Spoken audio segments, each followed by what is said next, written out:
Hello and welcome to Dice Masters United. I'm Spug. I'm Ben. I'm James. And I'm Peter. Coming up in this episode, we're moving on to the rares. We're continuing our bid to review every card in the new Secret Wars set, with a look at the lesser spotted, yellow-cornered rares. And we'll be rounding up the action from the recent Roll for the North 3 online event. All that and more in the latest episode of Dice Masters United.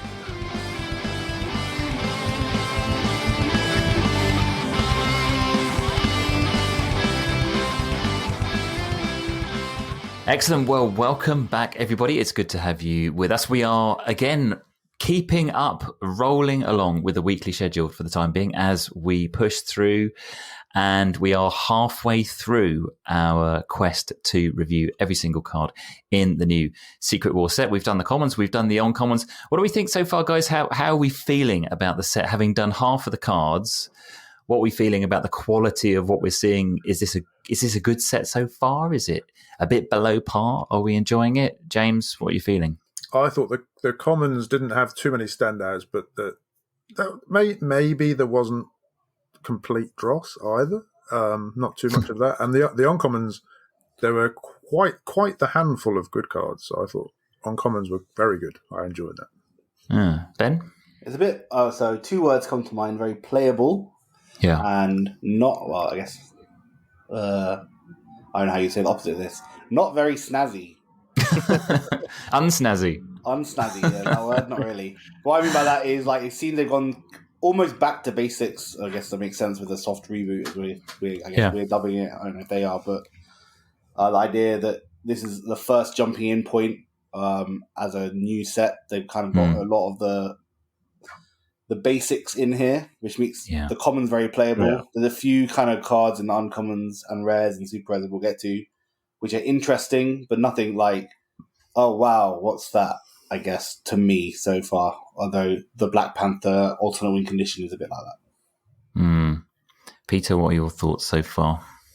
Yeah, it's pretty decent. It's nothing earth shaking so far, but it's some playable stuff. It seems like a very fun set to draft. It is, yeah. It doesn't have so War of Light had all the affiliations happening. Oh, that was so annoying though.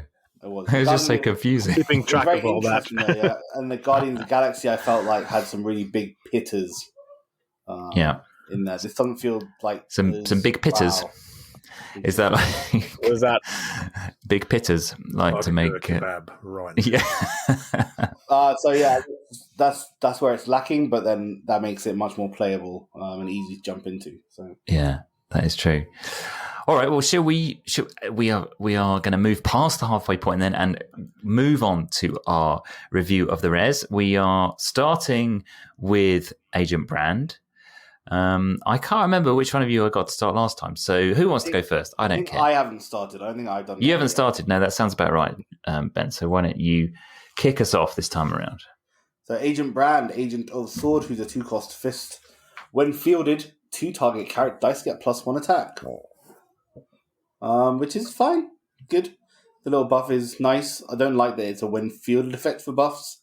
It means you can't be as sneaky. Attack buffs and stuff like that are better off once you know what's not going to be blocked. Yeah.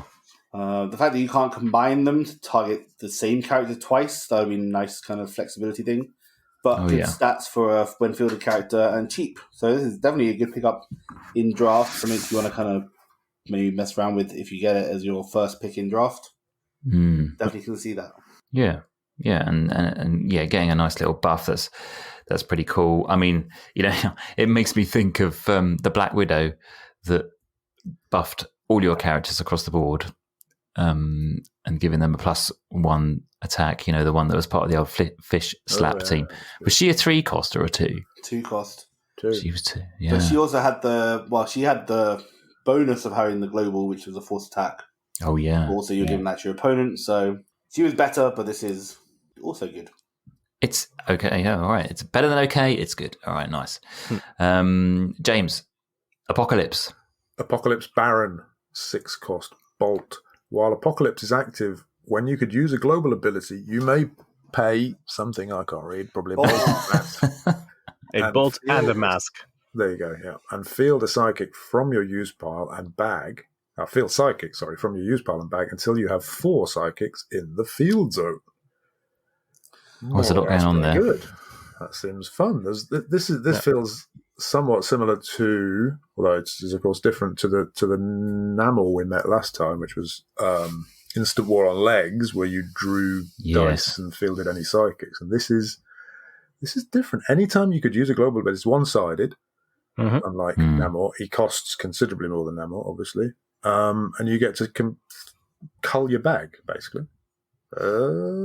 I don't know. I mean, if you combine, well, it's 6 though, so it's 6, and it's not directly winning you the game, so that's a thing. There's that, yeah. But it's pretty good. I mean, it's a good effect. I'm not sure. There should be shenanigans there. Again, I'm not the person to carry them off, I think. Presumably, where it says you may field psychics from your use pile and bag until you have 4 in the field zone, do you just get to choose? Could you choose to field 4 from your bag, 4 from your use pile, half and half? Is it up to you, do you think? I know the trigger bag refills, or could you treat the trigger bag refill? No. There's no drawing involved. Does it count as drawing if you take them from your bag? No. Okay. No, you field them from your bag. It's a weird thing. It's a weird thing indeed. But I feel like it's definitely like a thing that's going to be the next flying sidekick. We've had a bunch of sidekick teams in the past, the Mimic Ramp team. Right? If you have this with the super rare Harley Quinn that deals 2 damage whenever you field a sidekick and gives them a +1/+1, that's pretty gross. And then you literally just chuck the psychics at your opponents. Who cares what happens to them? They let them through. Yeah. And then you get them right back. You field them. Yeah. That is kind of crazy. It is cool. Do you know what's you can use it in defense as well, right? We'll come back to what's nasty with this. Okay. Yes. They'll be in your use pile on the opponent's turn. So if so you keep back a bolt and a mask, and your opponent thinks, "Oh, they've got a thin field." Exactly. Yeah. No, you haven't. Okay. Here's a wall. And you get the super rare Jubilee and deal some damage to them. Or Thor. Yeah, we got Thor that deals 2 damage every time you field a character. Yeah, that's 2 6 costs, but yeah, that's great. Yeah, that's right. Yeah. 6 and a 4 though. You have to think big. Jubilee will be all right, I reckon. Yeah, Jubilee is. 6 and 4 is not bad. Yeah, then you pay 2 bolts, 2 masks, cull all the psychics from your bag, basically. Yeah, and then And it's kind of interesting for Hellfire Gala fodder as well, isn't it? Really, when you're trying to achieve the magical 16 characters in the field, if you can get an extra 4 just like that. You know what this is actually like? It's like the Super Red Dark Side, which had the Psychic Swarm. Oh, yeah. It's effectively that, right? Yeah. Slightly more expensive. Yeah. You don't have to keep a Psychic in your field, you have to protect them in any way. It's a good one. I get a thumbs up. That is gross, Yeah. People are definitely going to mess with this. It's definitely going to be a thing. For sure. Well, that is great. Apocalypse is a good one. So, Peter, why don't you move us on to Beast? Yes, Beast, Mind Gem, 3-cost Fist. He has the X-Men and Infinity Watch affiliations and reads, while Beast is active, when you spend a mask to field a character die, deal up to 2 damage to target character die. I mean, it's a nice bit of removal, but it's not that great, I'd say. It's not as good as Wong, is it? Except that it does it for any. It's like Wong says, when you field him with a mask, then you can. Yeah. So if you have a Beast active and then you field a Wong with a mask, you get to spin something down and deal 2 damage to something. Wong's a reroll. Is Wong spinning? Oh, is it rerolling? I think reroll is better than 2 damage, probably. But this is for any character, not just the Beast. So I suppose you could choose the order then, and in case you don't roll it out, you could still deal the 2 damage to KO it, maybe. Yeah. I like that. That's good. That's a good one. But and it does have the Infinity Watch affiliation. There's that Doctor Strange that works with the Infinity Watch. That could be interesting. Is it the Jubilee that's like a Turk Barrett from? Oh yeah, that one that works with X-Men. Right? Yeah, what's X-Men, right? When you spend an X-Men as energy. When you spend as energy, right? Yeah. I'm just thinking about that, the kind of Turk Barrett kind of idea with the mask. Danny Moonstar, the Iceman team that Peter invented, I guess. It's kind of interesting. Yeah, but Iceman has gone, and you don't want to deal 2 damage to him. Not at 2kg, he hasn't. Very good. Very good. All right. Well, James, it's back to you. Sorry, Ben, it's back to you with Black Panther. Toppling Doomstat is a 6-cost mask. Has Energize. Your Fantastic Four character dice get +2 attack this turn. He himself is a Fantastic Four character and an Infinity Watch. While Black Panther is active, when your opponent fields a character die, you may re-roll one of their other character dice. Yeah. This is really gross. Yeah. The Energize effect is kind of here. I guess it's a good video. It's a weird timing thing. Again, kind of similar to the Agent brand. The buff timing isn't the most useful. We'll come to it. Fantastic Four, are they particularly great? But that secondary ability is gross. So your opponent basically has to, especially with stuff like sidekicks where they don't really want to field sidekicks. Like, should I field sidekicks and then I have to re-roll something? Falcon Global. The name. Yeah. Falcon Global is pay what? Pay a fist. So it's pay a fist, and each player must field a sidekick if able. Yeah, we have a video on paying a fist to make them re-roll one of their dice. Yeah, it's disgusting. Horrible. I've had it played. Jason played that against me, and I played this against him previously without the Falcon. Yeah. And I know which side I'd rather be on. Yeah. Well, you're just making your opponent make bad decisions, right? Of course. And I like the little bit of the fact that it's re-roll. So like we just said with the Wong we were talking about, this kind of gives that, like, re-roll is not always guaranteed, but somehow in your mind it feels like it is. Yeah.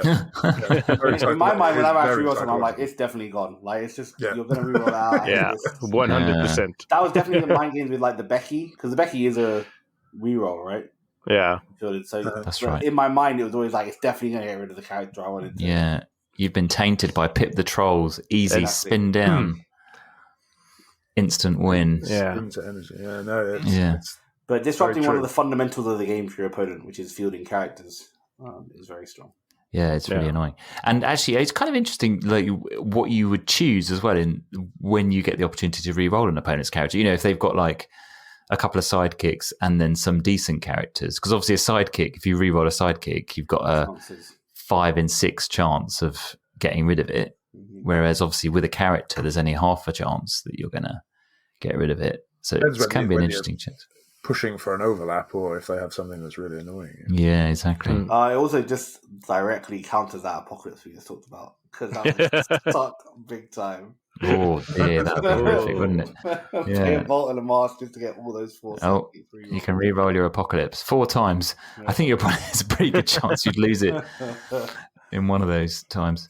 It feels to me as also with these Black Panthers, you know, obviously he's a 6 cost with an Energize ability, and we've sort of, in a way, moaned about high cost characters with Energize abilities because you sort of don't want your high cost characters, you don't want to be re-rolling them. But in a way, it almost feels like it's a bit of a booby prize, you know, like it's a compensation for if you miss it, it still does something that might be usle. That's a consolation prize, surely. Exactly. A booby prize. Well, what's the difference? I don't know. A booby sounds negative. Like a bad thing. Carry on. Yeah. Okay. Okay. Well, we're on to Black Swan. James, is this your turn? I was googling booby prize. Okay. Yeah. Black Swan loyalist, 4-cost bolt. Don't Google boobies. Don't do it. I'm told it's a very bad idea. I got as far as boob, and then you interrupted. While Black Swan is active, your shield character dice get +1 attack and +1 defense. Well, we've seen the same ability with Captain Marvel for a 4-cost, but she does it for all your dice. So I don't know why you would bother with this outside of draft. I mean, she's got good stats, I guess. Yeah. But apart from that, not really any better, except for the fielding, than Captain Marvel. So this is a big no from me. Our first trash card, for sure. Yeah, and she doesn't even buff herself, does she? Because she's not even a shield. Yeah. No. So if you're playing a shield team, like, well, why would you really want that anyway? Yes, you're playing a shield team. you just have a space and you want something else other than the shield. Yeah, if you have a turn when you roll no shield. Yeah, Stupid, exactly. thing. Backup Yeah. plan. Okay, let's move on, shall we, Peter, to Captain Britain? Yes, Sorcerer, a 5-cost mask character. While Captain Britain is active, when you use an action die, the next die you purchase this turn costs 2 less, to a minimum of 1. I don't know. It's a 5-cost. It's a discount that you could get more easily with like Dark Phoenix Global. Corvus Glaive. Corvus Glaive. I don't know if there are many actions that warrant using this at this time. I mean, there's like shocking grasps, I guess. There's always shocking That's grasp. cheap. Pizza. We haven't got any Yes. one-cost. We haven't got any one-cost actions, have we, these days? Pizza. In modern. We have pizza. Pizza is in. Oh, that is Yeah. in. Yeah. Oh, yeah, of course, yeah. This But, feels yeah. like it's good. Yeah. The multiplicity of it, I think, is good. Like the fact that you can do it multiple times. Maybe not in modern. Definitely in golden, there must be something with this. Where you Way can- too many actions for it not to be good at some point. Yeah, I guess. But is it good enough? Probably not, but I think this is one that I would build a team around as like when I'm in one of my phases where I'm building like 10 teams. Right. This might be one of the cards that I'm like, ooh, this is kind of cool. Like, can I build something around it? And then I play it once and I'm like, okay, that works, but it's not very competitive. Yeah. But for casual, like that's a super fun thing to build around, right? A whole Sure. action team. Yeah. You're getting Yeah, a it bunch is. of discounts somehow. Yeah. Let's not forget, even though pizza the one cost, you can't use it if you've got 15 or more life, can you? Yeah. you might find Isn't You have to that- lose some life first. get some. Make sure you shoot yourself in the foot somehow before you start using the Is pizzas. it the yellow lantern ring which discounted the next thing you buy by 4? Yeah, I think that's right. Actually, Have like It that was- with this, and you get a discount of 6 on the next thing you buy. That's kind of fun. Yeah, that is pretty good. Yeah, that's nice. Yeah. But yeah, not competitive at all. But No, and the fact that it's a 5 cost, I mean, you really don't want your 5 cost to be your staging post to buying something bigger because you sort of want to win the game with the 5 or something cost. But then we're talking Yeah. about like very competitive. If there's like a thematic day at your local game store and you're playing like Yeah, characters, I feel like a Captain Britain team could be kind of interesting. could be fun. Yeah, I like it. This is where I want cards to be, though, right? Like it's an interesting, very specific use, but what it does specifically is very good. yeah, that's a fair point. Okay, Ben. Well, it's your go again, and we're on to Captain Marvel. New Avenger, 5-cost shield, has the Team Watch ability, so she's an Avenger. So when you field an Avenger, roll a die from your prep area and re-roll target opposing character die. Okay, roll a die from your prep area is interesting. Yes. Useful, maybe. Could Re-roll be. target opposing character is good. Remember that you could give her an affiliation before you started fielding things. Don't know how niche that is. This is interesting. Again, it kind of feels like the Captain Britain.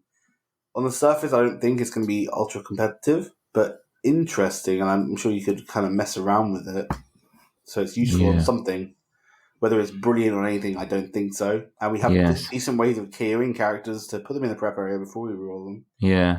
So I mean, it's one of those things that if you've got a good bag control going on, Mhm. and you can buy a die, prep it, and then field your Captain Marvel, but that's going to take a lot of energy. Well, yeah, it's feeling Yeah. but she stays active until like you're ready to do it, right? So she just stays there, and then you field or something. That's true. Yeah, field another Avenger. Yeah, that's true. I don't know, maybe with the Shield Swarm, Rocket Raccoon kind of thing, because you kind of want those dice to cycle. I don't know, that's kind of interesting to me. I think there's something here. I wish it said re-roll the die from your use pile. That would be way better. I'm very good. Yeah. It was super good. Yeah. But then re-rolling target opposing character die is pretty good when you field a character.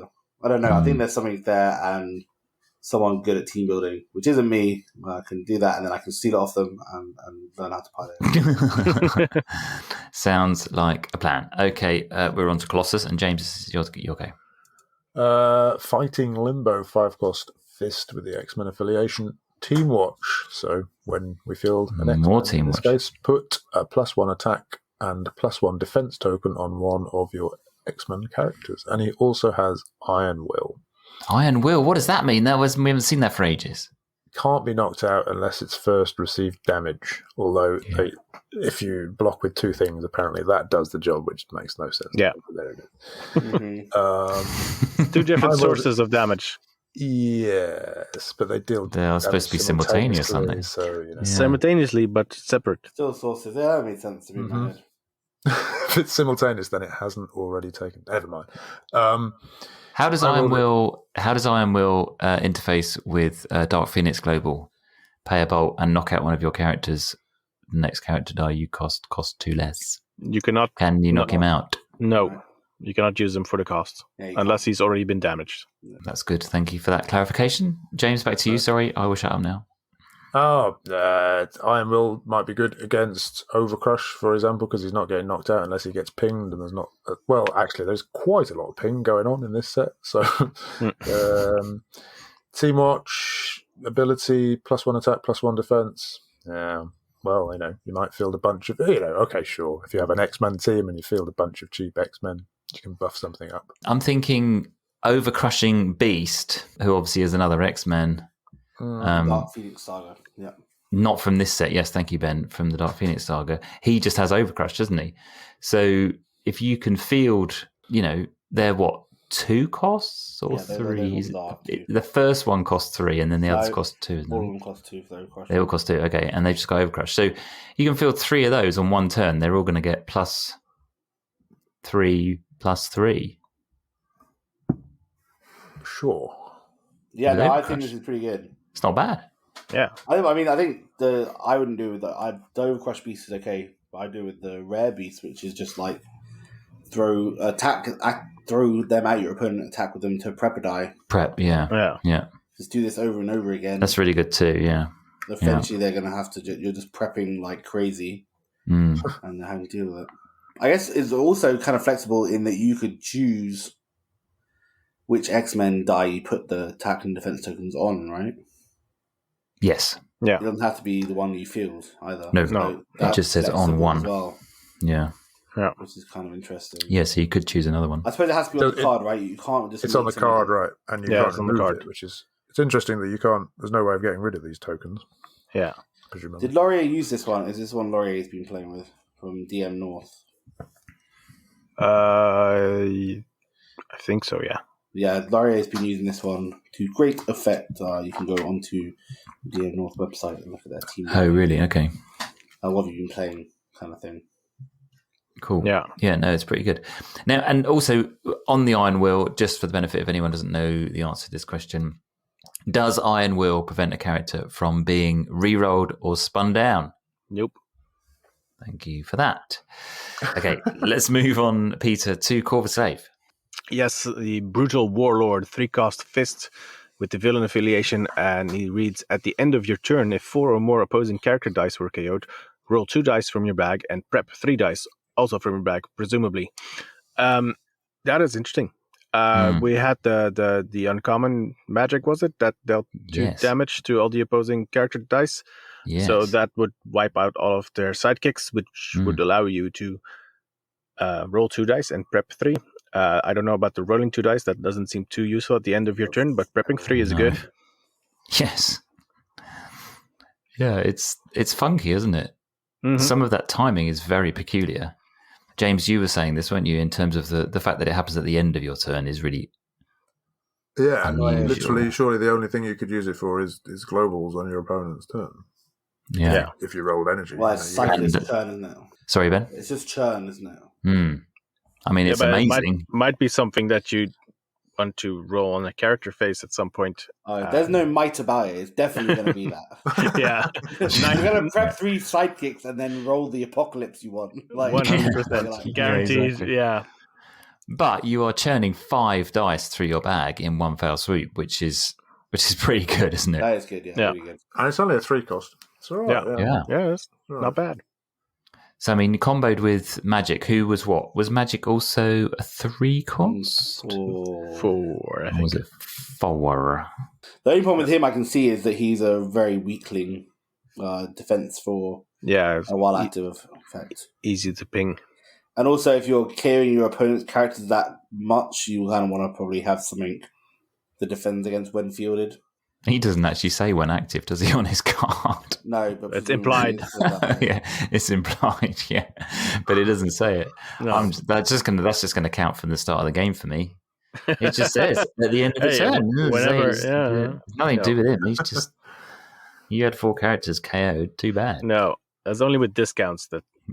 It's also a shame while that it has to active be is at the not end of your implied. turn as well. Yeah, at the end of the turn would have been better. Yeah, it would have been really good. Mm. Although less controllable, of course. But Yeah, you could force some attacks. I know, use that Thor with the Thor. Oh, the Thor, yeah. Of Higher Avalon. There you go.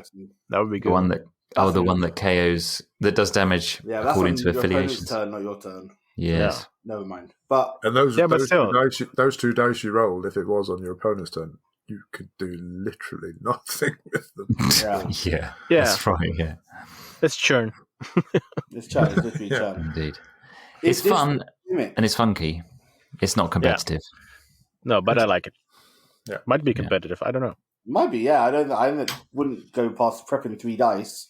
It's just how good is that and how repeatable is that caring for your opponent's characters. Exactly. Well, Ben, do you want to move us on to Dazzler? Oh, boy, howdy. Alison Blair, 2-cost bolt. While you have an active character dice with cost 4 or greater, Dazzler is free to field. When fielded, deal 2 damage to target non-bolt character die.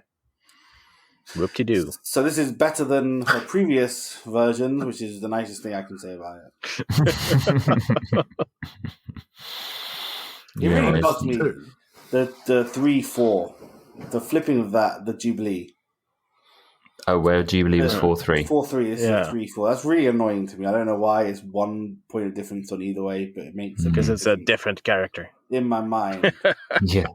Makes it much, much, much, much worse. In my mind. Yeah. It's whatever. Well, it's not a very good ability, is it, regardless of the stats? So we won't tarry too much with that. And James, move us on to Falcon, will you please? Dreams of Flying. 4-cost fist, Avengers affiliation. When Falcon attacks, prep a psychic die from your bag or used pile. Recruit sidekick, which means what does recruit mean? If it does damage to your opponent, then combat damage. Combat damage to your opponent, then you can field a psychic from anywhere or something. I don't know where. Exactly. Basically anywhere you can see it. For 4, I'm not having that either. I mean, prepping sidekicks is fine, but for 4, if it was a 2-cost, I'd be on board with that. What's his stats like? They're all right, aren't they? 0, 1, 1, 2, 3, 3, 4. Nah, move on. Yeah, really not very good. Too expensive. For half the price, maybe it would have been okay. But okay, well, now we're on to someone who, he certainly has some stats. Peter Franklin's Galactus. Yes, mere puppet, 6-cost shield character with the villain affiliation, and he reads, if an effect would KO or reroll another of your dice, you may KO or reroll Franklin's Galactus instead. Yeah, we're in a bit of we're in a run of bad cards, aren't we? Yeah. I think, at the moment. This is so close to being interesting, though. Is it how? Yeah. Peter? I mean, if someone were to re-roll one of your characters and you re-roll Franklin's Galactus instead, you have a 4 in 6 chance of rolling him back character. So that's good. But it's a 6-cost. Yeah. So that's not good. Okay, yes, because he's we should just mention that he has a 4-sided character. He has 4 character sides on his die, doesn't he? He has 1, 2, 3, and 4. So yes, you're right. He has a better chance of surviving a statistically significant better chance, but not one you want to spend 6 to get to. Not really. Exactly. Just for clarity, this has been ruled that if it's a KO, then you may KO him, and if it's a reroll, then you may re-roll him. You can't. You can't choose either. Yeah, no. Yeah. But why isn't this one like a 2-cost? But Franklin Galactus doesn't have, can't attack. If he just said he can't attack, and then has this ability, that'd be so cool. Yeah, that would be pretty nice. Just for the defensive piece, yeah. Yeah, and then he'd be able to stop Overcrush and whatever on a cheap die. Yeah, just mess with the fact that I really like the fact that they're messing with the fact that he has 4 dice. That was a lot of facts, but the fact I don't know, the probability change is very interesting. I like the fact the messing with that. No thanks. Yeah, but it's just at 6. Yeah, too much. It's going to be too little, too late. Yeah, it is for a defensive piece. Again, Yeah. 6 is just too much. And we've got another 6 coming up next, but this is significantly more interesting. And Ben, it's you, I think, isn't it? It is Rabu Malal, 6 cost shield. Well, we haven't said his name yet. God Emperor Doom, sorry. That's it. While God Emperor Doom is active at the start of the attack step, target character die's attack becomes 0. Ooh. Difficult for your opponent to stop. I guess the only way to stop it is to blank him or remove him before the attack step. Deals with Overcrush. So, yeah, good. Yeah, it's a nice bit of removal with the Arch Nemesis Global. Why is that, Peter? Because that Arch Nemesis Global gives target die defense equal to its attack. So if the attack is 0, its defense becomes 0 and it's KO'd. Nice. It's not one of these. Unless it has Iron Will. Oh, yeah, of course. Another one of these that's weird because of the start of the attack step. Yeah. When does the attack step start? When you move on from the main step. Yeah, your opponent has to choose to go into an attack step, right? Yes. Yeah.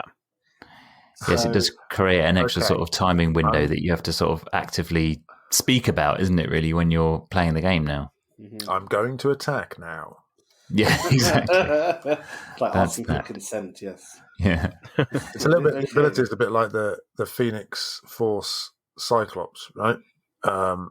Which reduces the attack by Minus 5. 5, yeah. And that die costs less. I think it's 5. Yeah. 5 cost bolt maybe. But you're stuck with what you choose. I think when you field it. So Yeah. Doom is a bit more expensive, but a bit more flexible. And in both cases, you need the Arch Nemesis Global.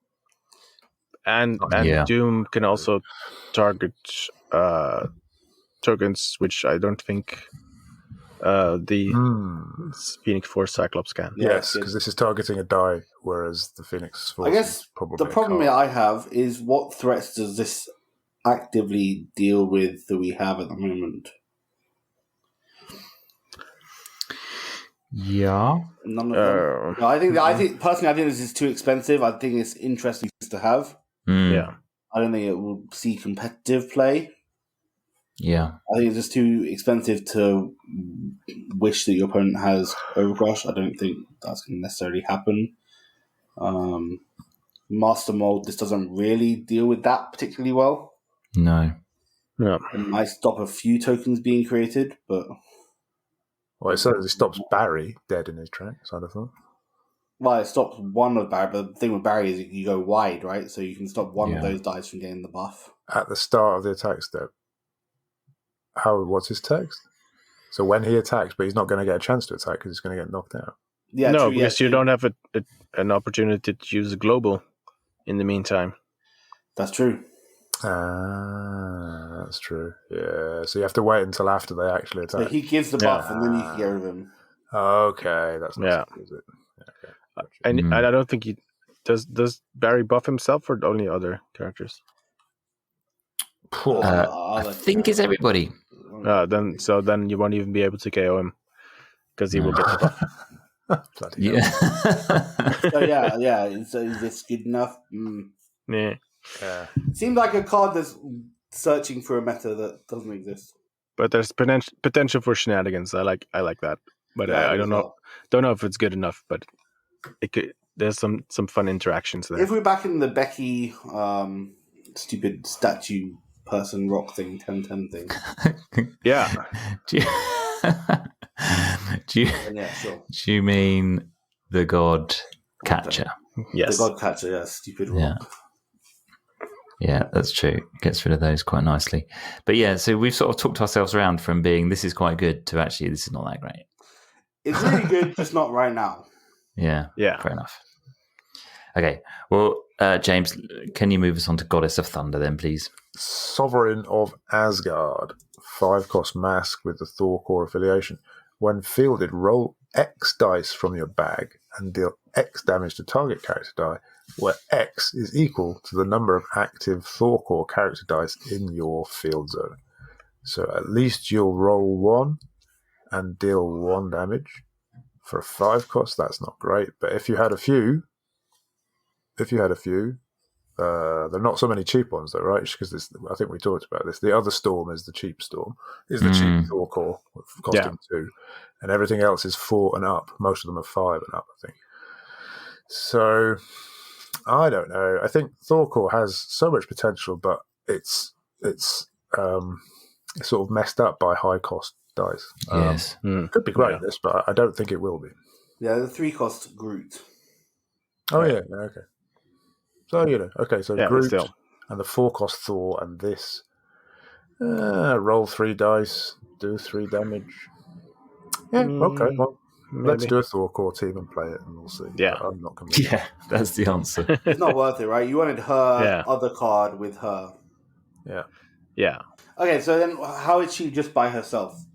So when fielded, you roll 1 die from your bag, deal 1 damage to target character die. No. Yeah, okay. That's trash. There was a 2 for a 5 Storm cost. who did 1 damage, didn't roll the die, but that was for 2. And that was just better, I thought. Yeah. Yeah, no. I mean, she could potentially be great if she had more Thor core support, which may be forthcoming at some stage. Or if you're playing theme teams and, if you're playing Thor core versus, I don't know, Fantastic Four or whatever, that's obviously going to be quite fun, but outside of that, not yet. Not at the moment. Okay. Peter, Groot. I am Thor. Yes. He is a 5-cost shield with the Thor core affiliation and reads when fielded, deal 1 damage to every character die. Prep a die from your bag if any character dies are KO'd by this damage. Hey, that's a nice one to combine with Corvus Glaive, I guess. Oh, the one that benefits from KOing stuff that we talked about for a while ago. Field this, KO all of their sidekicks. Prep a die, prep 3 dice later. Prep all your dice. This could also KO your own dice, though, and Corvus Glaive only counts opposing. So yeah, but that's more ramp. You don't care. You have Apocalypse also in the field. Yeah. You use Apocalypse to field 4 sidekicks, then you KO them with Groot, and then you prep an extra die. And this is not going to work with Corvus, is it? Because Corvus will get knocked out. Oh shit! Yeah, because Corvus has only 1 defense on every side. You play Captain Marvel, the common, and then all of your stuff gets +1. Problem solved. Yeah. So you buy your 4-cost Corvus, and then your 5-cost Groot, and then your 5-cost Captain Marvel, and 4-cost. then you're all 4-cost. Apologies. Yeah, that's much Corvus is cheaper. only 3, so it's a 3-cost, a 4-cost, and a 5-cost. Yeah, it's right on track. It's a nice curve. Yeah. I don't think this is good. This is not good with Corvus Glaive, but there are other things it could be good with. And also, the ability to prep, I actually quite like this for the prepping of dice. It's basically a reprint of Thor from Avengers Infinity box, the campaign box, right? But that got a lot of play. Well, I liked it. I liked it. I think that was a 6 cost. So when you field it, you deal 1 damage because you can control and prep a bunch of stuff if you have a bunch of sidekicks in the field. Okay, sure. So Thor Donald Blake did exactly the same thing. So yeah, no, I like this.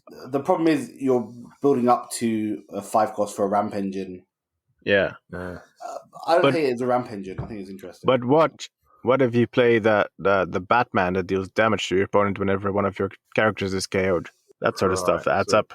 It does, yeah. No, and there's ramp engine to do this. I think just having this as your kind of churn, maybe with Dark Phoenix, so you can KO it and get to it initially. Just way of clearing out your stuff. I think this is not a bad card at all. We are slightly divided on that one, I think. But Invisible Woman is next. And Ben, so are you. Invisible Woman, Regent of the Ohari Throne, a 4-cost mask. While Invisible Woman is active, your Fantastic Four characters and sidekicks get +1 attack and +1 defense. Is this better than the Captain Marvel, which just gives everyone +1 attack, +1 defense on your side? No. It's free to field. Yes. And Captain Marvel is a common, and this is a rare. Yeah. Move on. Yeah. Not particularly good. Free to field, though. Yeah. But free to field, yeah.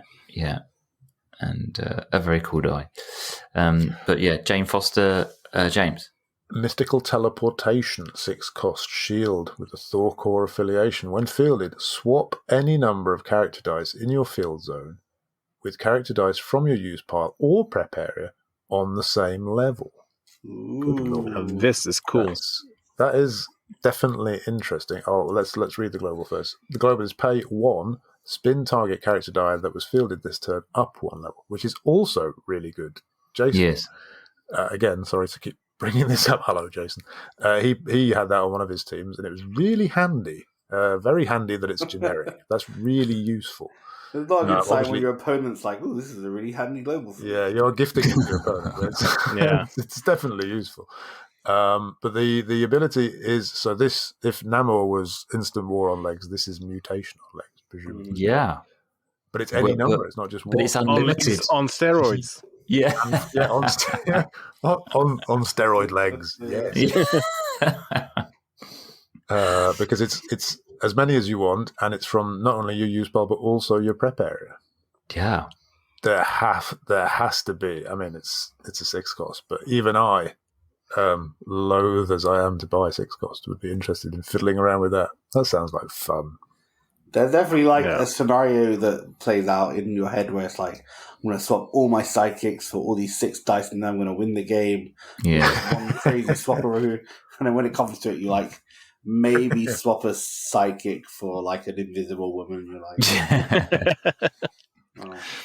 Yeah, it doesn't quite work out. But this is really cool.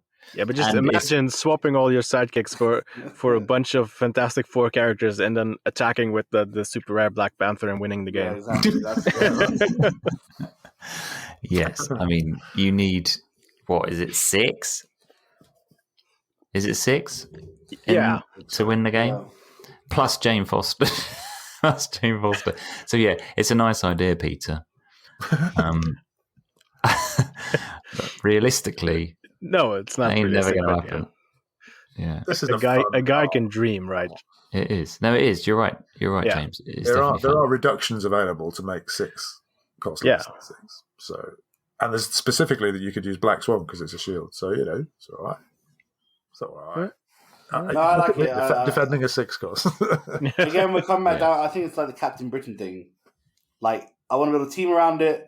I think it's great at what it does, but what it does is probably not useful in any major way.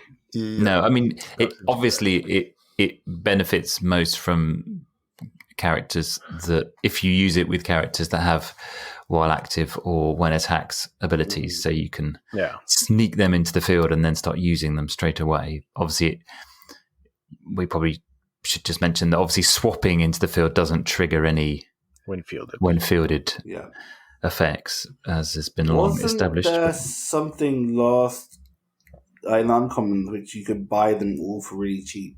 What was that? That got a really crazy price reduction. Was it the God Emperor Doom? Was it cheap anyway? Oh, the Franklin's Galactus. What was that discount? Yeah, the Uncommon. It gets discounted for every die in your prep area. Yeah. I'm thinking if you could buy a bunch of them and then suddenly, hey, I got a bunch of Franklin's Galactus. Yeah, but you'd have to field him. Well, depends what you sort him out for. If you sort him out for a sidekick, then and he can never be on his 10-10 phase. No, because there's no other die with level 4. Yeah. And you can't. Presumably you can't use her global with him if you field him because he hasn't actually been fielded. He's just been But there's Orion global. Yeah, you can still spin him up. All right, so we're going to talk about, I guess, in the next piece, but the role for the North, the Swarm, the Rocket Raccoon Swarm, which is busted now apparently, which I didn't know about. The Rush shields. One of the ways of playing that is to get a bunch of psychic dice out of your bag, right? So if you have all these shield characters that you're keeping in your use pile just to rush with them, when you're ready to win, you field this Jane Foster, you swap out all the psychics you've been storing in your field to clear your bag for the rush. Now suddenly you have a mini army of rockets, you know, or God Emperor Doom shield characters you have 2 cost. Yeah, God Emperor Doom is max 2, isn't it? I think Never mind that. So less useful for rush because you want to shield, heal them. which is good. Yeah, no, it is. No, it is good. Definitely good. Yeah. No, it could be fun. Okay, James, Jimmy Woo. I think I just did Jane Foster as much. Oh, apologies, you didn't. I didn't make a note of it on my pad. Peter, Jimmy Yes. Woo. Department 0, forecast bolt character with the shield affiliation. While Jimmy Woo is active, when you use an action die, gain 2 life and deal 2 damage to target character die. Sounds strangely familiar, this one. Yes, wherever partly familiar. But, it's a forecast. There's some life gain. There's 2 damage to target character die. This could be decent. I like the uncommon better, which was a 3 cost, wasn't it? Yeah. It was, yeah. That's the spin down. That spins down an opposing character when you use an action die, yeah. Yeah, that's better for removal. But it says life gain. Life gain. But it's a 4 cost with absolutely dreadful stats. We should say that we're not reading the stats out for all the cards this time because we've done it twice already. So we decided that we would save you listening to them all again. Yeah. But Jim, suffice to say, me reading it the wrong way around. yeah, and reading them upside down. To be fair, I did that all the time as well at the beginning. It's taken me a while to get used to it. So if this had been like 2 damage to your opponent, I would have liked it a lot better. We need some good actions. Yeah, some good, cheap, repeatable actions. Yeah. Okay, Ben, it's time for some Kang, please. Okay. Calling Chrono Allies. 4 cost mask. While Kang is active, at the start of your clear and draw step, you may move 3 dice from your field zone to your bag. If you do, you may draw those 3 same dice. No, that's not what it says. If you do, you may draw an extra 3 dice from your bag. An extra 3. Which is possibly those 3, I guess. Yes, it is. But yeah, you can basically save stuff in your field to then have a bigger turn later on down the line. Which is interesting, especially with when fielded effects. Or rush. Yes, true, actually. I like it quite a bit. This is very mess-aroundable. Right, yeah. Yeah. Shenanigans. Yeah. I like it a lot. Very interesting. Do you go out of your way in competitive to get this into the field just to do this? Probably not. But someone might. It's definitely on the verge, and it's definitely something that people will tinker with. Because there's not really been the flow of the ramp kind of idea. Churn isn't quite where it needs to be, I don't think. So stuff like this is interesting. Yeah. I do wish it said up to 3 instead of just the 3. Exactly, yeah. That's true. Yeah.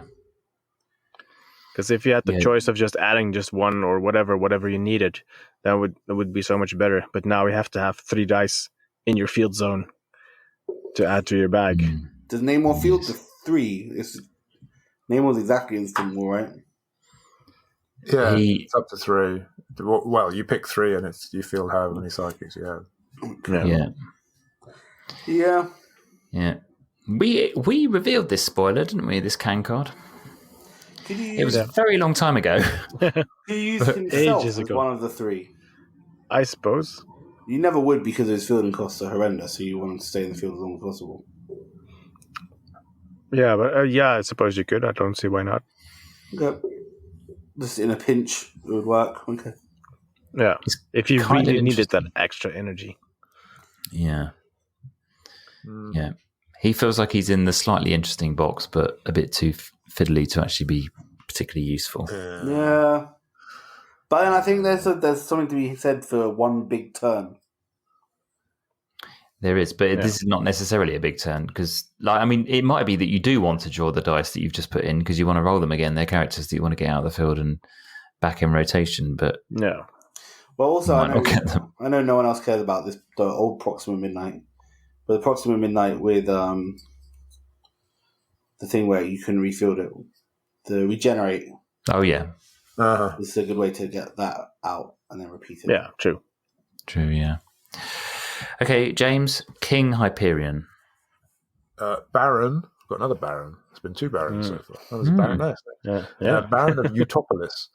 Each of your King... it's a 5-cost shield with a villain affiliation. Each of your King Hyperion dice gets +1 attack for each opposing character die of a lower level.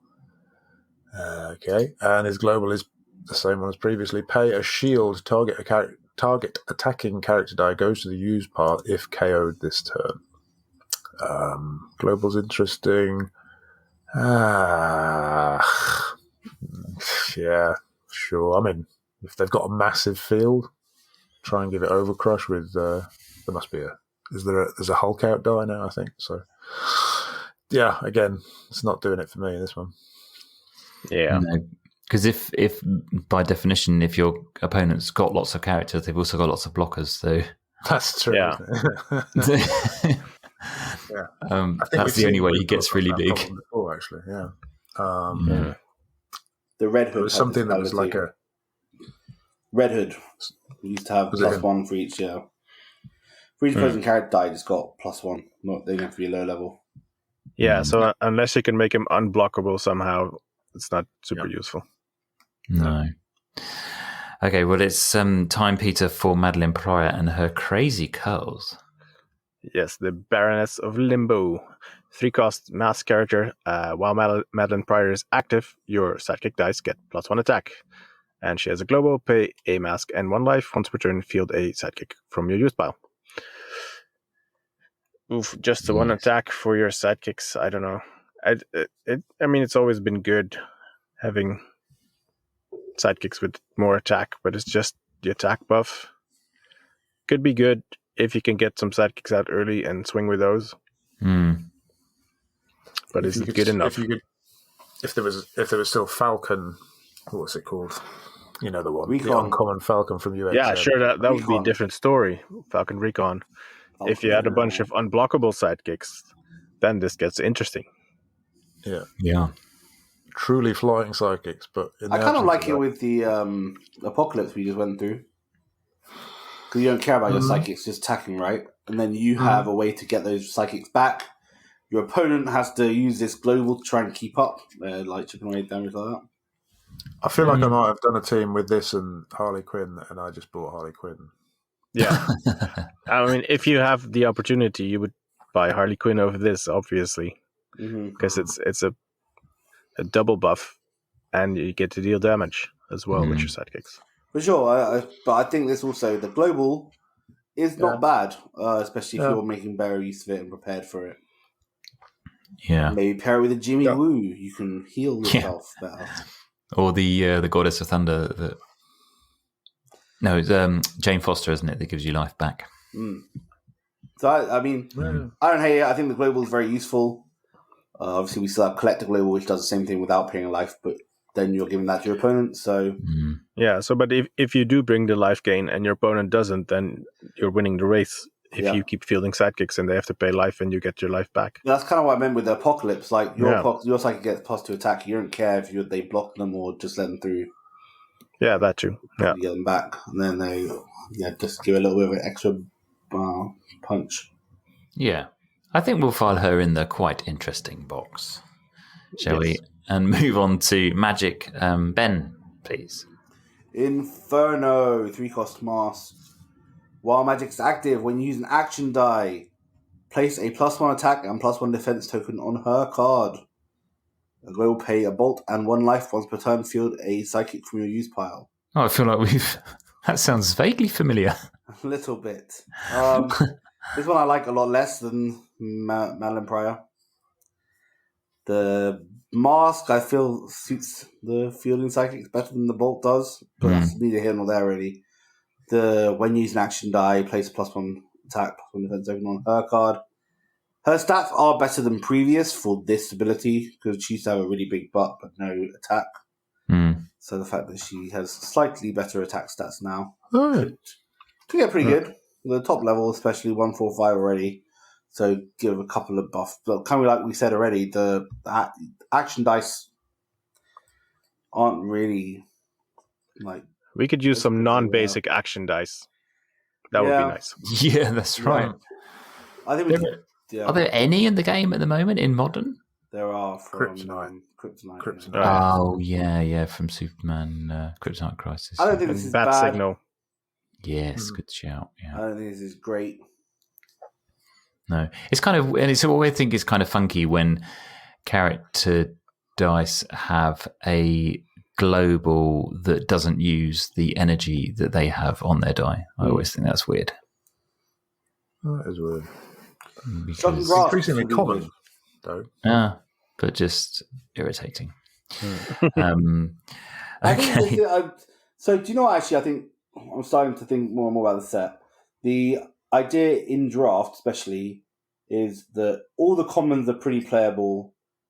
The uncommons go between good and pretty good. So you kind of, when you open your pack, you're looking for the rare card. The red card does something funky.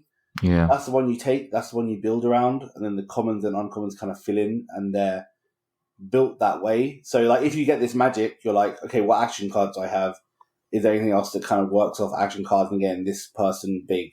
Yeah, they use trident. So I think all the Madeline Pryor, they all kind of work. Like the rare card, that's the one you're going with, is your main piece, because that's the one you're drafting first because of the rarity. Yeah, and then all the commons kind of shuffle in around that and are good no matter what. Yeah, interesting point, Ben. Yes, thank you. James, should we move on to Mr. Sinister? Sure. Twisted Experimenter.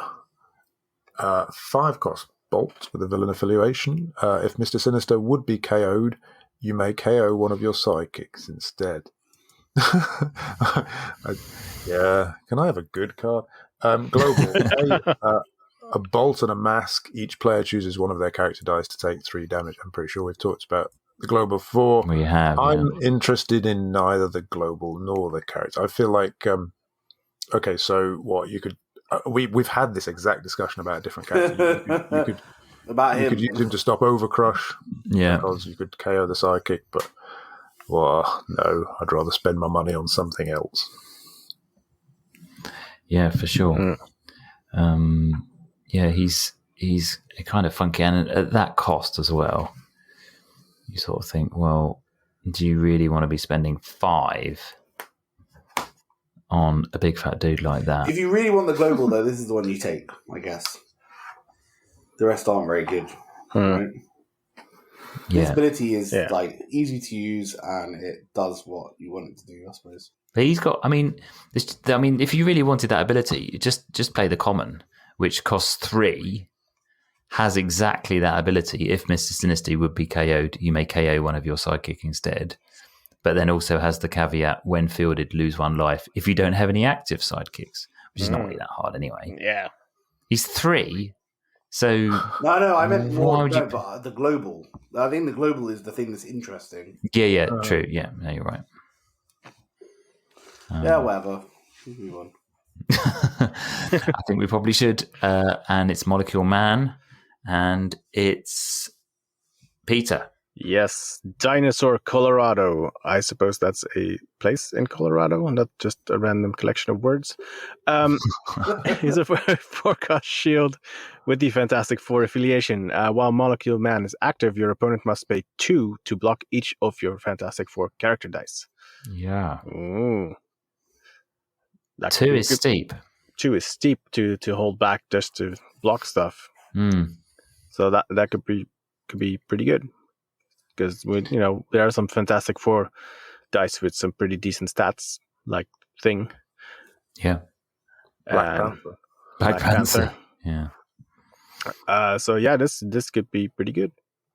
And obviously, this Molecule Man is a Fantastic Four affiliated character himself. Yeah, and he has a 2/5/5 on his top level, so that's hefty to be unblockable. Yeah. So Dinosaur, Colorado.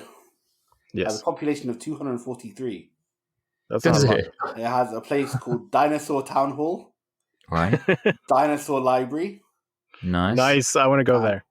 Loaf and Jug. My middle name begins with D, and I sometimes, for some reason, let on to my students that my name is James D. Bloor, and they ask me what the D stands for, and I tell them dinosaur. It has a dinosaur cemetery. That's so cool. With no actual dinosaurs. No. Right. Anyway, so that's the public service announcement about Dinosaur Colorado. Thank you, It Ben. has a rogue called Triceratops terrace. Nice. Okay, I haven't used Okay, this I have to one. go If there are here. any Dice Masters, players in Oh my days! Please Dinosaur, Colorado, who are listening, please do get in touch. Yes. Send us some pictures. Please do. But yeah, that Molecule Man, I think is pretty good. Yeah. Making your opponent pay 2. I mean, 2 is really expensive. I mean, we've seen quite a lot of versions of characters where you have to pay 1 to block.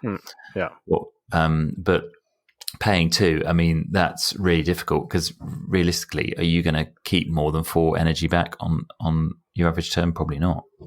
Nope. So that can get out of hand pretty quickly if they've got a few characters that are Fantastic Four, and there are quite a few of them in this set. So, yeah, he seems pretty cool. Ben, we're back round to you again, and it's another Fantastic Four character, this time Mr. Fantastic. Brainbox, a 3-cost mask. When fielded, your opponent chooses an affiliation. KO 2 target character dice that are not that affiliation. Right. Could be interesting. Don't like when giving my opponent a choice. No. Don't like his 1/2/2 fielding cost for his ability. No. But this could be quite good. They're always going to choose what's most beneficial to them, which is a problem. So most times you're probably going to get maybe 1 character and 1 psychic KO'd out of this. But you could use it to KO your own characters. Oh, that's interesting. Yeah, okay, that's interesting. And give your kind of opponent. I mean, so that'd be kind of cool to do that the first time. Your opponent's now like, oh no, I'm giving them the ability to KO their own characters. Yeah, and then they choose your affiliation, and then you KO their characters. Yeah. I get that. Do you want to pay 1/2/2 to field this? I don't. No, never. No. Not without stat flipping the game. With a stat flipping game, I think this is definitely interesting. Yeah, because if you have the molecule man and he's unblockable with 7 attack, stat flip it. Oof. Yeah, that'd be good. Ouch, indeed. Yeah. Pretty good. Yeah, so he's kind of funky. And like you say, Ben, I would agree that generally speaking, you don't want to give your opponent the control or any element of control over these sort of things. So you don't generally want them to be choosing because you don't really know what they're going to choose some of the time. You want something a bit more reliably repeatable, but he's kind of funky and pretty fun, I think, too. Peter, no, James, it's you with Namor. Leading the Cabal. I wish there was a subtitle. Is there a subtitle? Cabal, to me. Maybe the red stuff. But no. Leading the Cabal, 4-cost shield, villain affiliation. Oh, it's Namor the villain. While Namor is active, your opponent must pay 3 life to declare blockers. Good grief. That's a good card, thank you. Okay. Yes. It had to happen eventually. Yeah, I like that.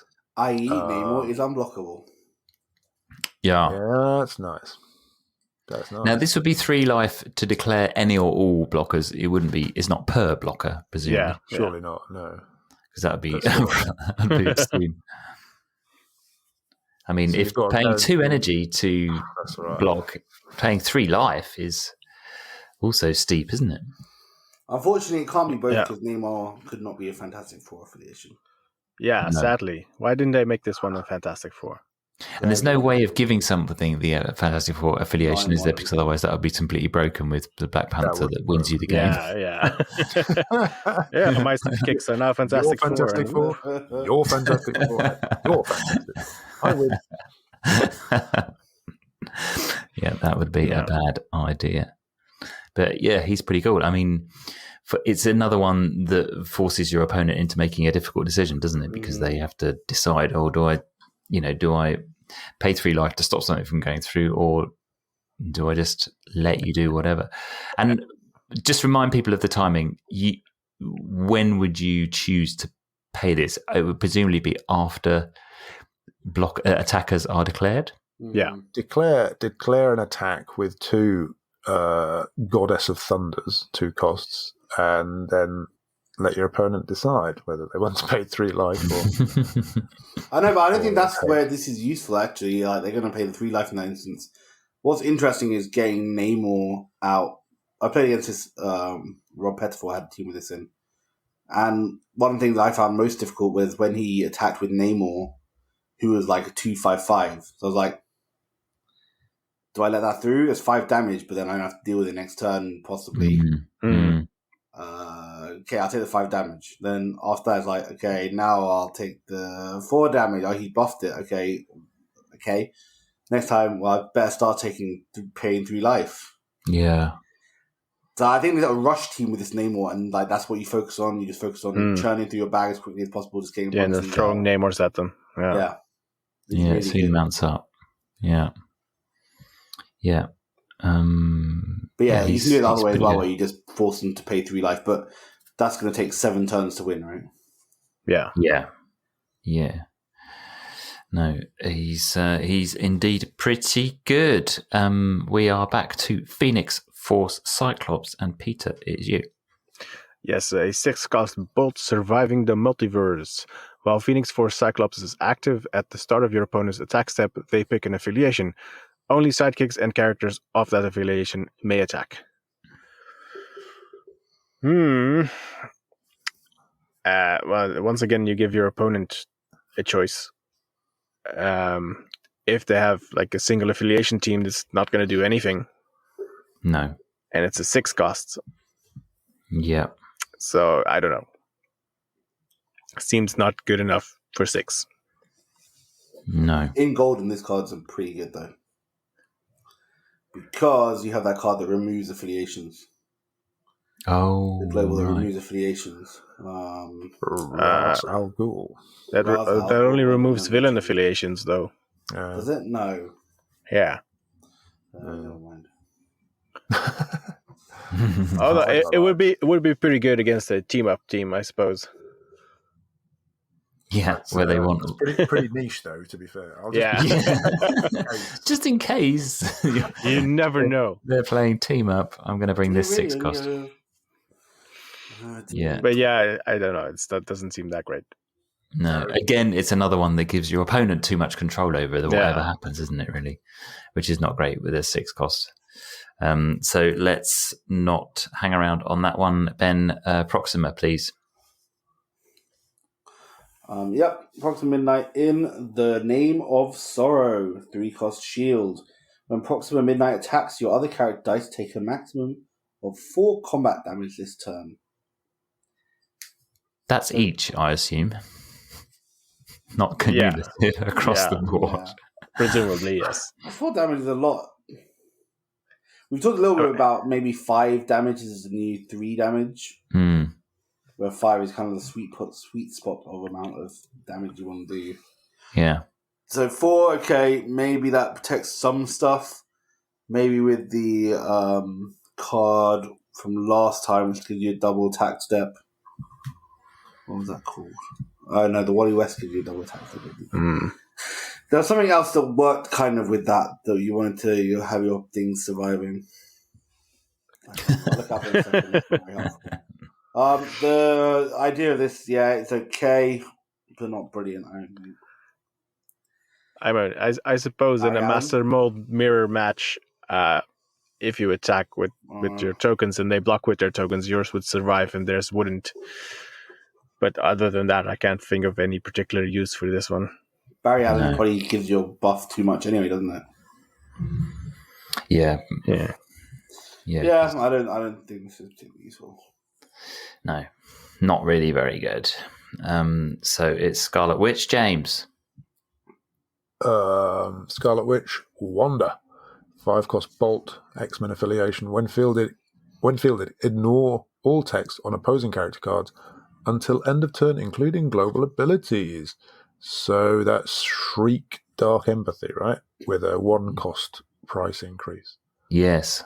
Now costing 5. Yeah. Fielding is fine, and the stats are, she's got 3 defense across the board. Mm-hmm. But that's all right, that. I mean, it's a 5-cost, but that's probably for the best, ultimately. That will see some play, surely. Yeah, they're blank. Yep. Well, the good thing your is opponent has you don't want to see. And it's non-targeting as well, isn't it? So it just blanks everything rather than targeting specific things, which is often helpful. I mean, I don't think necessarily we've got much of that sort of anti-targeting devices at the moment, but we have had They have been a Do you think problem. the 5 costs too much? It is steep. Yeah. It's Well, how much in four line cost? with the 4-cost Typhoid Mare, isn't it? Instead of the 3-cost Yeah. Shriek. Yeah. But that was mixed energy, and this is just single energy. And we've got discounts. I like it. I True. think it's for the best that it costs more, and I think it's thematic that she should blank people's, Yeah. blank, Lock them in a blanketly. little nice cottage away if they forget their troubles. They forget they need to be, younger. Yeah, she is strong, and she is maybe she is appropriately priced. I mean, I feel like maybe 4 was the right cost last time though. Like Maybe. 3 is very cheap, 4 is an investment, 5 is The expensive. fact that you can't do it in your opponent's turn is just annoying.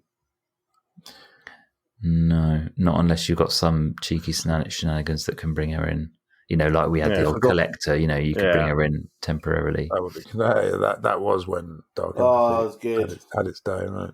Yeah. We forgot to call this prismatic spray on legs. Yeah. We did. But doesn't the new rare collector do something similar that everyone's forgotten about? Yeah, but it's Mac 3. It has to be max 3. Yeah, 3 costs or less. Yeah. Stupid. Yeah. Reductions in costs. So I think she is very strong. I think she's slightly overpriced. That's my view. Yeah, fair. So let's move on to Sheriff Strange, Peter. Yes, the Peacekeeper. 5-cost mask. While Sheriff Strange is active, when you use an action die, roll a character die from your use pile. Ooh. I mean, it's a 5-cost, but that ability is pretty cool. Yes. Again, Shocking Grasp. Shock and Grasp. We need more Shock and Grasp stuff.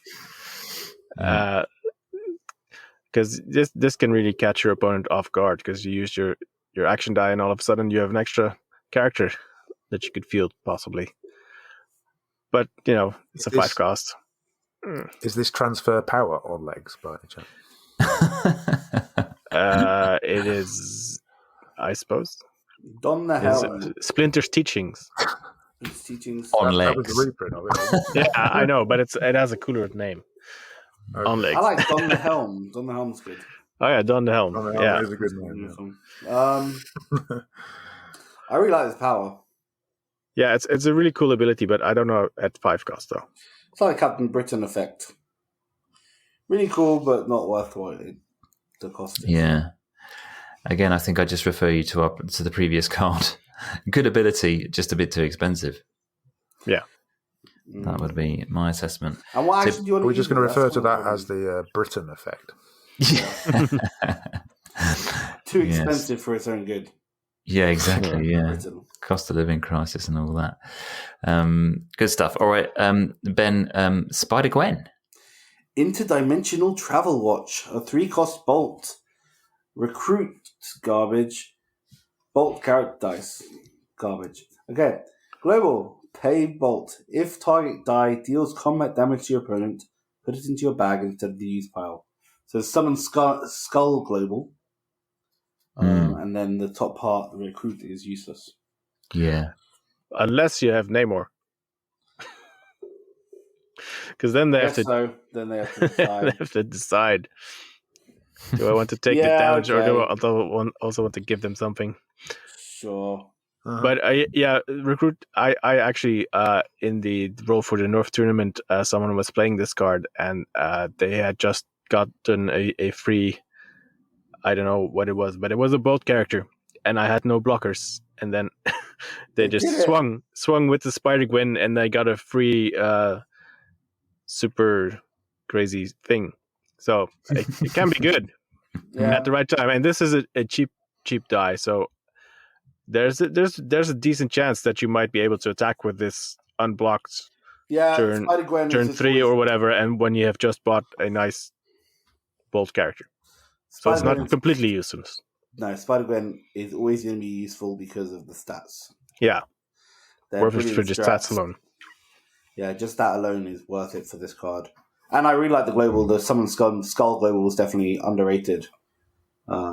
Just to keep stuff out of your use pile is very useful. But doesn't really work with this card. I recruit for me is just whatever. Yeah, it's never been a strong ability, and this is not the thing really that gives it. Should we move on to Spider-Man? James. Parker Industries, 4-cost Fist, Avengers, and Spider Friends. Team Watch. So when you field either of those affiliations, prep a die from your bag.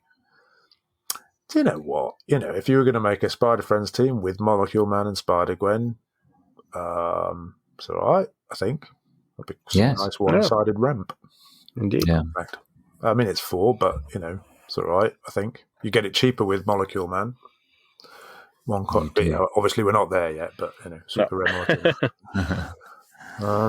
With the Spider Gwen. I don't mind that. It's all right. On an affiliation, single affiliation team, it's all right. Yeah, it's super good on a single affiliation team. Yeah. No, he is good, and he's got the age-old Spidey stats, and he's got the black costume on, which is cool, and he gives you a nice amount of ramp, so that's cool. We like Spidey. Yep. Thumbs up to him. Peter moves. Well, it's appropriate, Peter, that you should be doing Star-Lord, I think, with your name. Well, I could have been doing Spider-Man, and it would have been appropriate. It's true, yeah. Another Peter, yeah, of course. Good shout, yeah. So good it's the star-crossed lovers. I don't know who is Star-Lord in this picture, because Kitty Pryde was also Star-Lord at some point, right? Oh, okay. Yeah, I think so. But Star-Lord costs 2 less to purchase and 2 less to field while you have an active Guardian's character die. That is not useful. His stats are not that great, even at a 2 discount. It's meh. I mean, his fielding costs are horrific, aren't they? Basically, without that discount, a 1/2/4, a 2/3/5, and a 2/5/5 is very expensive. So, I mean, I suppose as a 2 cost, but then he's a max 2, so you can't even buy a whole bunch of him. No, and you would have to get a Guardian's character out first, which there aren't a lot of in Modern. Not very good. Let's move on to Stormbreaker Ray. They don't have the the Cyclops ability, which you get made all the X-Men characters 1 less to buy and +1 attack, +1 defense. Yeah. They should have given Star-Lord that ability for Guardians. Yeah, that would have been cool. That would have been nice, but they didn't. Other Guardians, and if we had lemons, we could make lemonade, but we don't. So let's talk about Stormbreaker Ray, shall we, Ben? Yep, Corbinite. Yes. Okay. 5-cost shield. Energize, deal 2 damage to target Fist character die. When fielded, KO target Fist character die, which I assume... Yeah, that's not an Energize. Okay, so 2 separate abilities there. The Energize ability is terrible. When fielded, KO target Fist character die is situational. And a global, pay 3 energy. Roll a character die from your use pile. Field it if it shows a character face. And it can only be used if one of your character dice was spun to an energy face or re-rolled this turn. Oh, really? That's just really situational, isn't it? It really is, yeah. Can you do it? Yes, you can. Okay. I have an idea. Come back to me in 2 cards time. What, you're not going to tell us now? That's it. He will tell us when it's time. No one likes this card, do they? No. I have used for it. Okay. No. Okay, good. Okay. All right. Well, we'll do. Well, okay. Now here's what could be a star of this particular roundup. James, you get to do it. It's the unfortunately named Namor's Cable. Cabal. 6-cost Fist with the villain affiliation. We haven't said who it is yet, though. It's Terrax, sorry. Yeah. Terrax, Namor's Cable. 6-cost Fist with the villain affiliation. While Terrax is active, when one of your character dice is KO'd, deal 4 damage to target character die. Yeah. And he really is a turd. That's obviously great and horrible at the same time. Yeah. And if you had, for example, I just spoke about this on the top 5 commons video. Do check it out. I'll put it in the show notes. But what's his name? Corvus Glaive, who the common, when fielded, KO a character die you control, and you get 2 discount on the next die you buy. Well, just that's a match made in heaven. And he goes for the fist. I think. Yep, certainly do. It's all good. Yeah, Spug, you played that in draft, didn't you? Exactly that. Yeah, it's an amazing dirty combination. dog. Yeah, and well, even just with things like Dark Phoenix Global or Apocalypse, isn't it? Is Apocalypse is the reincarnation of that It's global? a Isn't super rare Apocalypse, yeah. But does he cost 2 energy? Maybe, I think. The global. No, it's not. I think it's the same. Yeah. Okay, so pay a bolt and do 4 damage and get a discount, or field a Corvus Glaive and get a discount and do 4 damage. Fantastic. Good stuff. Really good. It's so good for clearing your opponent's field, and he's got beefy stats as well. When that field is clear, so he's all round really good. Or field a Groot. Agreed. KO your sidekicks and then KO all of your opponents. And you've done them 1 damage. So that was the ideal sweet spot we decided. Yeah, 5 is a new 3 for sure. Yeah. He's what do very, you think very is strong. hard to play against, this or the Black Panther, which makes you re-roll stuff when you field a character? What do you hate more? Because both of these cards are super hateable. Like when you're playing. I feel like I hate Black Panther more because that just feels really irritating. At least these ones are going to your prep area. Prep, yeah. But okay, now Terax very, very strong. So it's time to talk about the Maker. I know Ben's itching to say something about this, but Peter, you get to start. The Maker Betrayer, 5-cost mass character with the villain affiliation. When fielded, spin X of your character dice to energy phases, then spin X target opposing character dice to energy phases. Yes, now we need to clarify this, don't we, first? Because this is not very clear. And because who chooses what energy phase these things go to? Presumably you choose as the controller of the card, but it doesn't actually say. It just says energy faces. But you do the spinning, so you choose the faces. Okay. It has to be that way.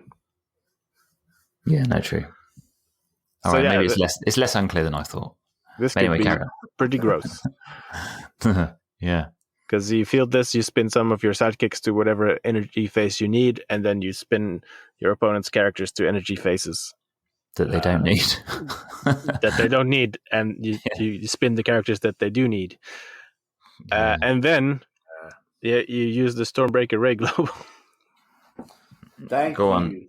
Yeah, Ben, go on. What were you going to say about that? Oh, no, so, man, this card is so good. You can spin itself, which is interesting as well. Yeah. So just as a way automatically to get him out of your field, because he does have some beefy. That's probably the one downside. His stats are a bit terrible for when fielded. Yeah. Dark Phoenix Global. Yeah. Also, you can spin him to 2 masks, I guess, as part of the ability as well. I mean, as long as you have good bag management, that's very doable. Yeah. Then I think it's very interesting with the Stormbreaker Ray, right? So you can create some energy out of the Maker, because the best thing about the Maker is you're effectively storing anything in your field can be stored as energy that you need that turn. Yeah. Which is really interesting. That's insanely powerful. That's like all of your psychic spinning globals put together. Yeah, exactly. Accessible only by you. Yeah, exactly. Yeah, it's really good. Yeah. And then on top of that, not only are you spinning your psychics down to energy, you're also then removing your opponent's stuff. Yeah.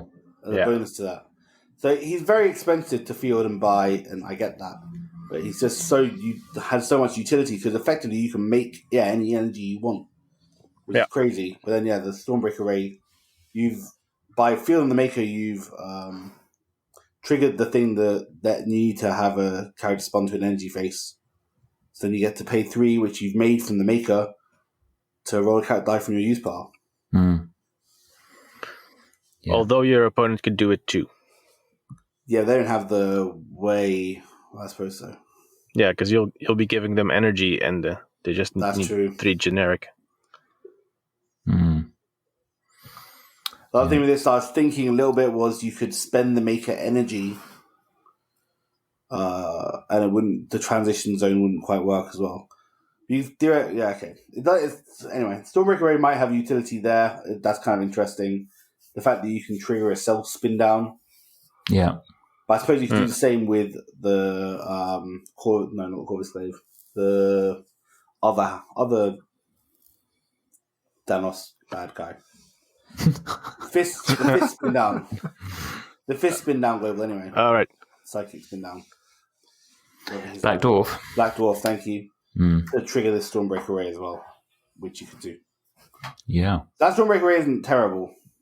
That global is not the worst thing in the world. No, it's interesting. Yeah. But it's so expensive. 3!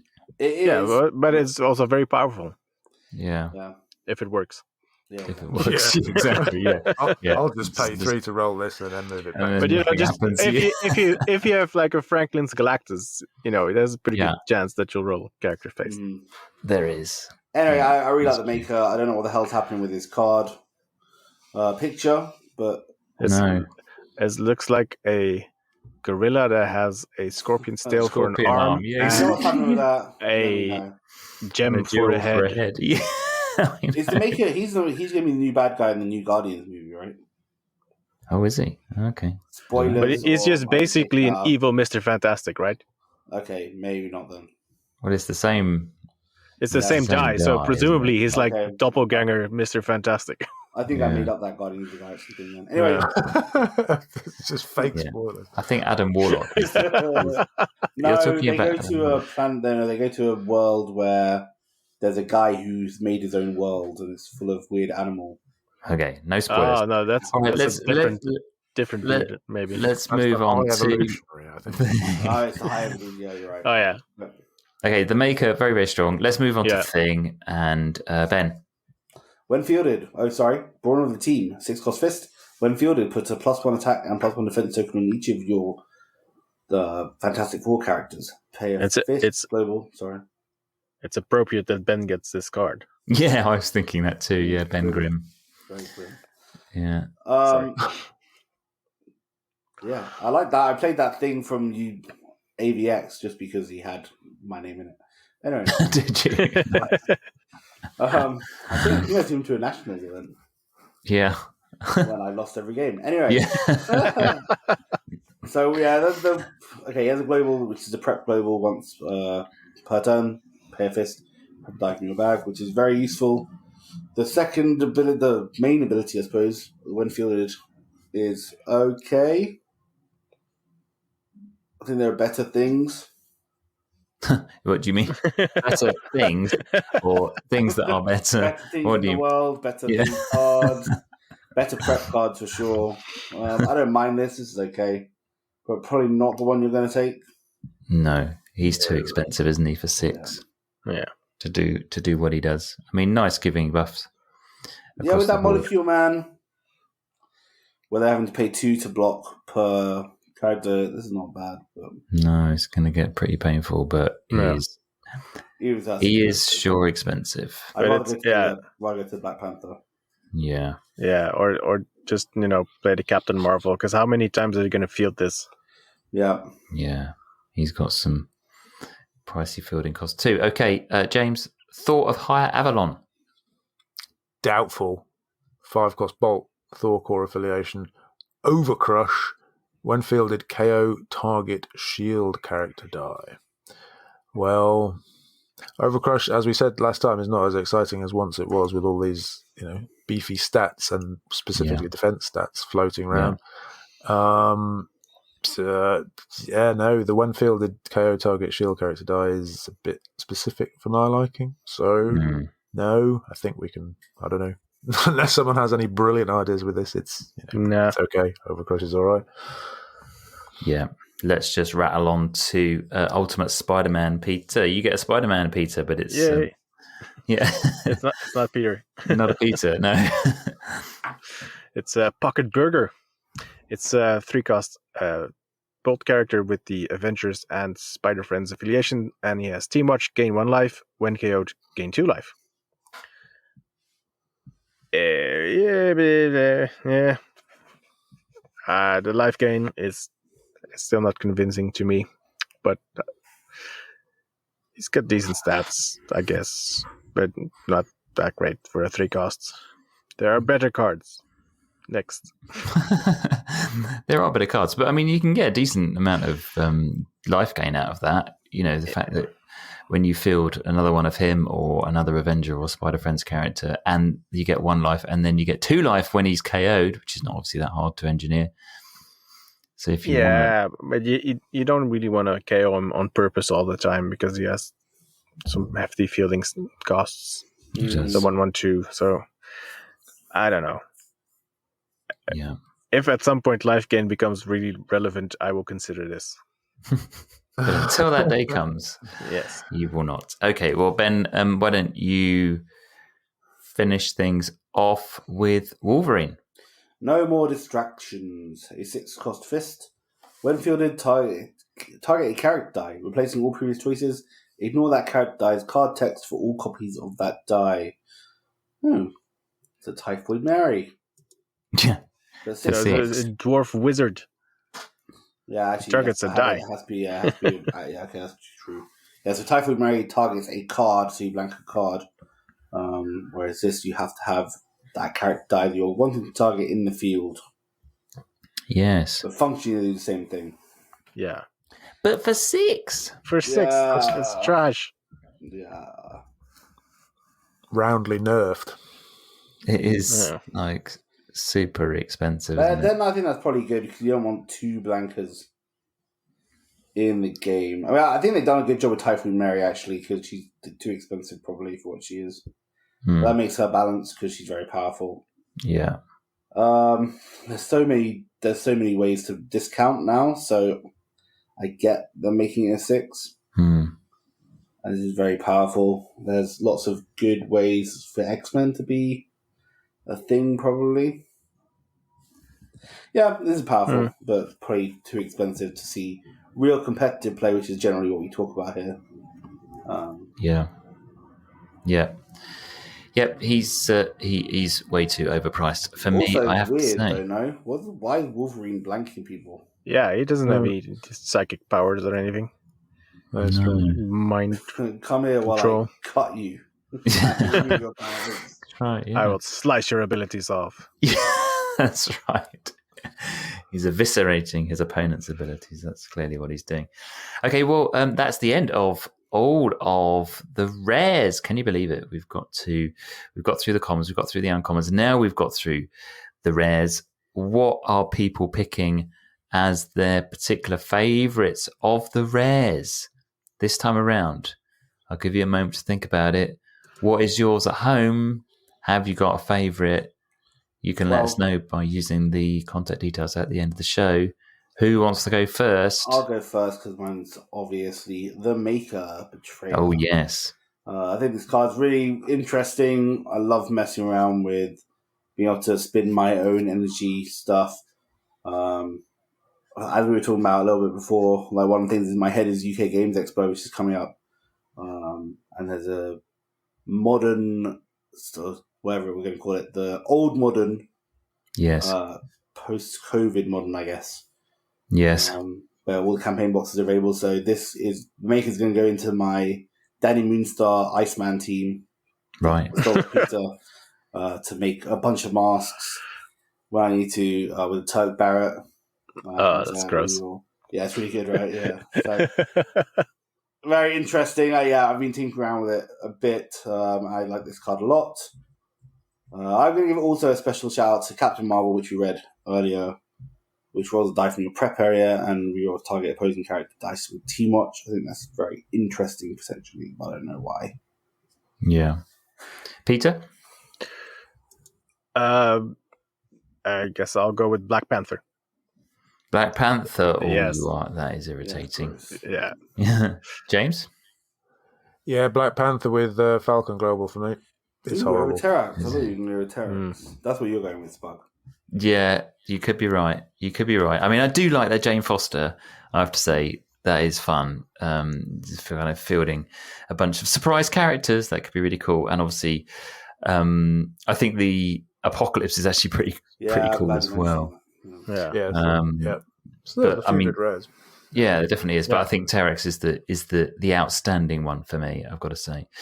But yeah, what's your favourite at home? What things about these cards have we not mentioned? Are there things? I'm sure there are countless things we haven't thought of. So if there's something that you're burning to get off your chest, then do let us know by using the contact details at the end of the show, and you might get your message read out in a future episode of the podcast. But that's all we've got time for in that particular segment. So let's move on to the next bit.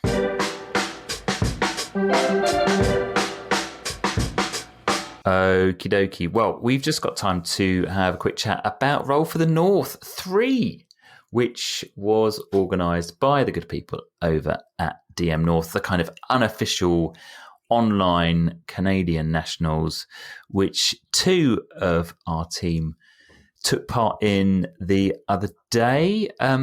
Peter, what happened? Briefly explain the format, because we'll get completely tied up if we try to explain it too much. And what were the highlights? Okay, so the format, you build a team containing only characters that cost 5 or less, and then you get 5 wishable characters, which you can wish in with the limited wish die that you use instead of one of your sidekicks. Yeah.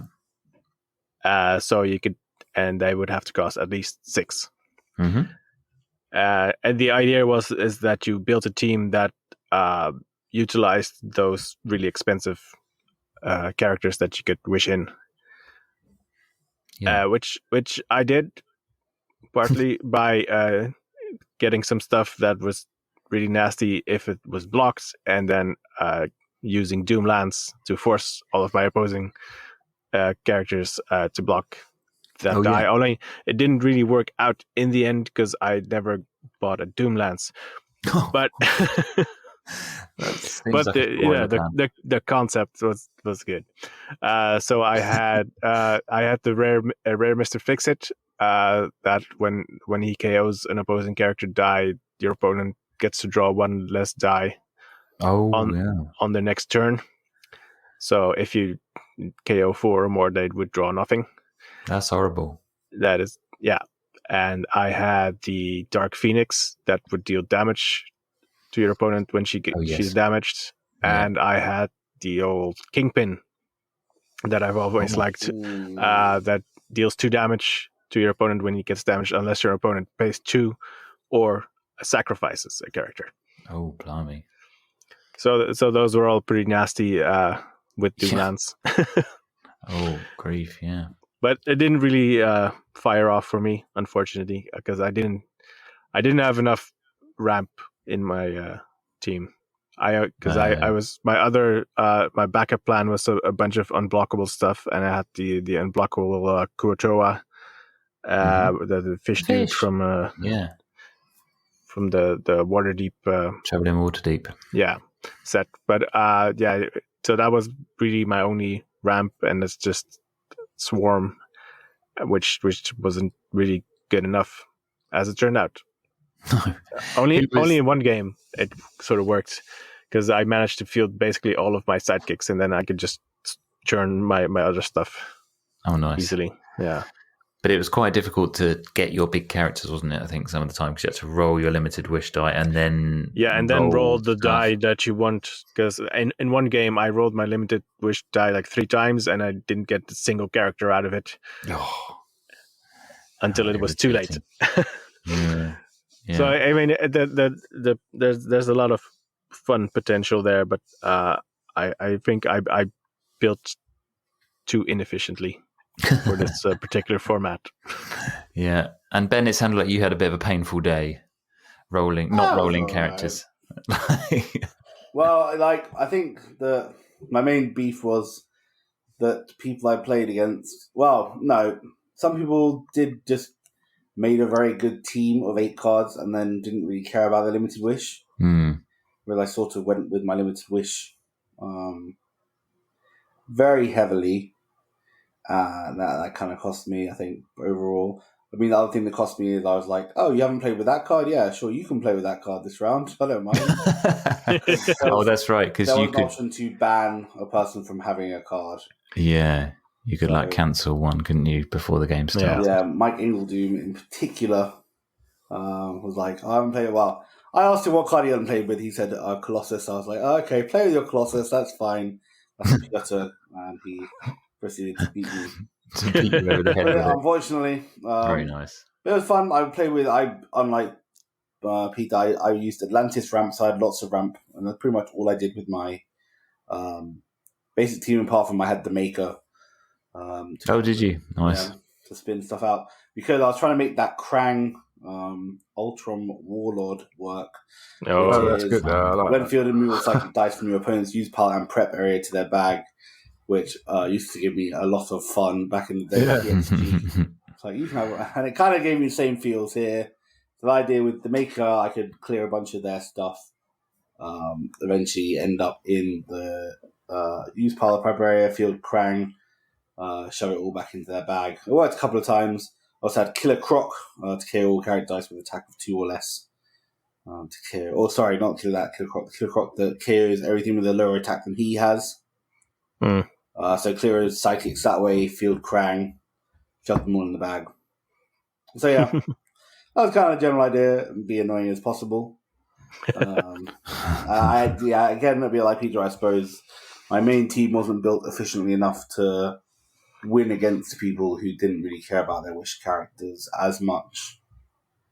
But that Atlantis Global is so strong, and the fact they made it a generic 2-cost on Mr. Sinister is mental. Yeah. And who was the victor? It was Clément, also known as Ransfin. Oh, excellent. Our French friend. Yeah. So it was not won by a Canadian, unlike the US nationals. Oh, yes. They're sharing the love. They're very accommodating people, I hear. So that's good. Congratulations, Clement. That's really good news. Very pleased to hear that. So yeah, thanks to the people at DM North for putting that event on. There's plenty of footage available on Twitch and all these other places. If you want to catch up with some of the games, then by all means do that. Otherwise, Dice Fight continues, doesn't it, James? Thursday night online tournament, normally 3 rounds, friendly games. What's going on? May the 4th is Legacy 35. That's just shy of 3 years of Legacy. But obviously the new set's in, I assume, so that's still fresh, I think. And then May the 11th is Flippity Flip, which is a double and dice format in which I believe you put each of your cards. You have to put 2 cards together. Those cards have to be of the same character, sharing the same die, and thereby you create 8 flip cards, which sounds fun. Oh, right. Yeah, that sounds good. So get involved with that. There you go. I feel like they've missed a trick by not doing something Star Wars related on May the 4th, but hey. Yeah.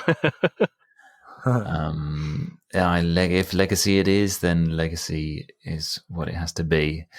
But yeah, it's 9 p.m. UK time, and it's just an online tournament. You just have to visit the Discord server if you want to find out more details. We will put a link in our show notes.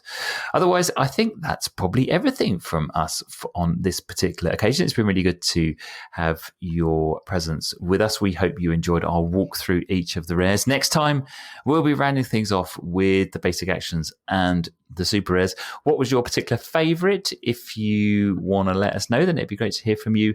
What's the best address to get in touch with us, James?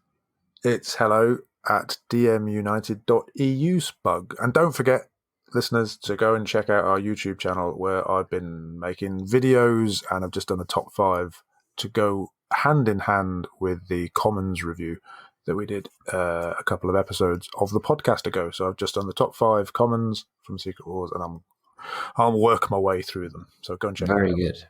No, yes, thank you for remembering that, James, because you did say before we started doing this, don't forget to mention the YouTube channel. And of course, I did completely forget.